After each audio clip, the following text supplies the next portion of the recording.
রাজ্য জুড়ে একের পর এক অভিযোগ, কখনো স্বাস্থ্য ব্যবস্থায় দুর্নীতি, কখনো বেহাল স্বাস্থ্য, আর কখনো বা জঙ্গি যোগ। মুর্শিদাবাদে সেই জঙ্গি কাণ্ডে এবার তৎপরতা দেখাচ্ছে রাজ্য এসটিএফ।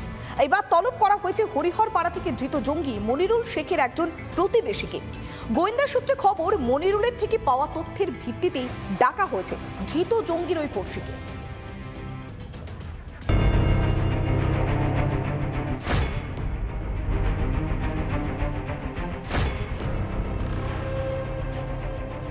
মুর্শিদাবাদের হরিহরপাড়া থেকে একের পর এক জঙ্গি ধরা পড়ার ঘটনায় শোরগোল পড়ে গিয়েছিল রাজ্য জুড়ে। সামনে এসেছিল জঙ্গি কার্যকলাপে কিভাবে মগজ ধোলাই করা হতো তরুণদের। ধৃত জঙ্গি মনিরুলকে জেরায় এবার উঠে এলো এক প্রতিবেশীর নাম, যাকে আগামী সোমবার তলব করেছে এসটিএফ।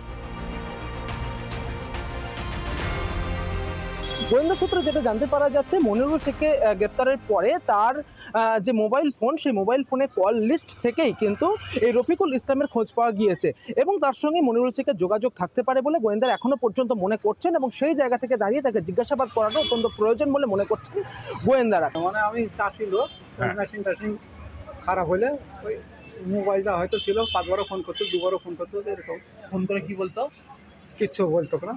ওই তো ডাকতাম খালি, মেশিনটা দুধ দিলাম, ও মেশিন আপনার ঠিক করতো সেই কারণে। তা আপনি নাকি ওষুধ ঘুরে বেড়াতেন বা ইয়ে করতেন? আসামে গিয়েছিলেন? না, আসামে যায়নি। ঝাড়খণ্ডে? না।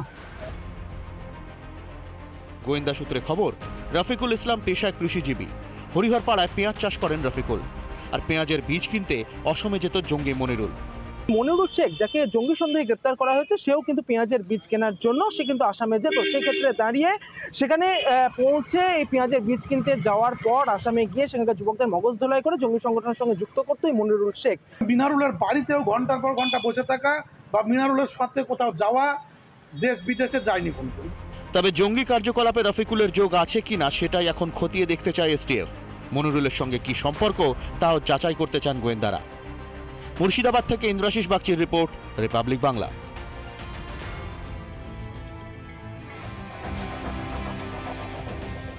পেল্লাই দুতলা বাড়ি, কিন্তু তারপরেও ওই ব্যক্তির নাম জলজল করছে আবাসের তালিকায়। শুধু তাই নয়, প্রথম কিস্তির টাকা পাওয়ার পর শুরু হয়ে গিয়েছিল বাড়ি তৈরির কাজ, আর তারপরে ক্ষোভ উগরে দিয়েছিলেন স্থানীয় বাসিন্দারা। পশ্চিম মেদিনীপুরের ঘাটালের দাসপুরের এই ছবি প্রথম তুলে ধরেছিল রিপাবলিক বাংলা, আর এই খবর তুলে ধরার পরেই টনক নড়ে প্রশাসনে। শুরু হয় তদন্ত, তারপরেই বাধ্য হয়ে টাকা ফিরিয়েছেন ওই মালিক। দেখুন। রিপাবলিক বাংলার খবরের জের, বিডিও অফিসে গিয়ে বাংলা আবাস যোজনার টাকা ফেরত দিলেন দাসপুরের রবীন্দ্রনাথ দাস। দোতলা পাকা বাড়ি থাকা সত্ত্বেও আবাস যোজনার তালিকায় নাম দাসপুরের সরবেরিয়া 2 নম্বর গ্রাম পঞ্চায়েতের ধর্মসাগর গ্রামের বাসিন্দা রবীন্দ্রনাথ দাসের। গত 19শে জানুয়ারি সেই খবর সম্প্রচারিত হয় রিপাবলিক বাংলায়। এরপরই নড়ে চড়ে বসে প্রশাসন। তদন্তের পর প্রথম কিস্তির 60,000 টাকা ফেরত দেন রবীন্দ্রনাথ। বিডিও অফিসে গিয়ে আবাসের টাকা ফেরত দেন তিনি। আমি প্রথমেই এয়ার বাংলাকে একটু ধন্যবাদ জানাবো এই জন্যই যে রবীন্দ্রনাথ দাস, যার বাড়ি ছিল ধর্মসাগরে এবং সরবেরিয়া 2GB অধীনে, ওনার পাকা বাড়ির সামনে একটা কুড়িঘর ছিল। ওই কুড়িঘর দেখে উনি ঘরটা কিন্তু নিয়েছিলেন। পরবর্তীতে আমাদের কাছে যখন খবর আসে, আমার জয়েন্ট সাহেব এবং প্রধান সাহেব গিয়ে বিষয়টা দেখেন এবং বিষয়টা কিন্তু সত্যি প্রমাণিত হয়। তখন ওনাকে আমরা বলি আমাদের কাছে আজকে কিন্তু টাকাটা আমাদের কাছে কিন্তু জমা দিয়ে গেছে। আপনার ছেলের পাকা বাড়ি, হ্যাঁ, তো আপনি নিলেন কেন? আমি স্যার দেখুন, আমার মাটির বাড়ি ছিল, দিয়েছে, আমি টাকা পেয়েছি, ভেঙে করেছি। এখন আমাকে 5 বছর তার সঙ্গে লেনদেন নেই। আপনি ওই বাড়িতেই আছেন, আপনার ভাই অভিযোগ করছে পাকার বাড়ি থাকতেও আপনি এই বাড়ি দিয়েছেন। স্যার আমার, আপনি কি ফেরত দিতে এসেছেন? হ্যাঁ, ফেরত দিয়ে দিয়েছি, টাকা দিয়ে দিয়েছেন। হ্যাঁ। আবাস নিয়ে সঠিক সমীক্ষা করতে বুধবারও আলিপুরদুয়ারের প্রশাসনিক সভা থেকে বার্তা দেন মুখ্যমন্ত্রী। টেল ভিডিও টু ভেরিফাই। অন্যদিকে মন না দিয়ে কাজের দিকে মন দিতে হবে। আপনি যদি ব্লকে না করেন, ভাববেন না যে কেসটা আমরা ভুলে গেলাম। আমরা থার্ড পার্টিকে দিয়ে ফিল্ড ভেরিফিকেশন করাই। রাজ্যের মুখ্যমন্ত্রীর মুখে স্বচ্ছতার কথা।